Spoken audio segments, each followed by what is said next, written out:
Қалайсыздар достар, менің каналыма лайк басып, тіркеліп, қоңырау шансын басуды ұмытпаңыздар. Бүгін сіздермен осындай керемет дәмді болашақтың өзбек баклавасын жасайтын боламыз. Рецептін толық білгілеріңіз келсе, соңына дейін қараңыздар. Ең алдымен ыдысымызға ұнымызды салып, үстіне сары майымызды саламыз. Және де жақсылап крошки дайындайтын боламыз.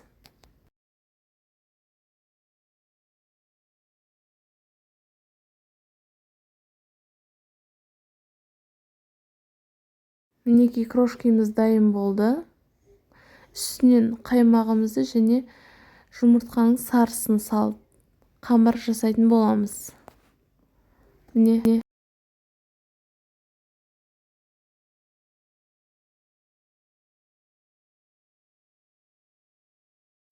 жақсылап илеп, жұмсақ қамыр илейміз. Оны холодильникке жарты сағатқа қоямыз. Одан кейін қамырды 4-ке бөліп, үшеуі 200 грамм, біреуі 430 грамм.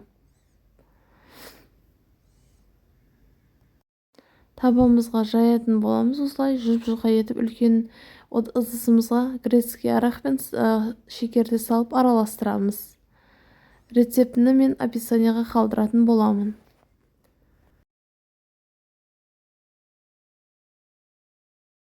Енді жаңағы жұмыртқаның ағын осы тестамыздың бетіне жабып шығатын боламыз. Жұмыртқаның ағын жағып болған соң, бетіне жаңағы грецкий арақ пен сахарды бетіне салатын боламыз.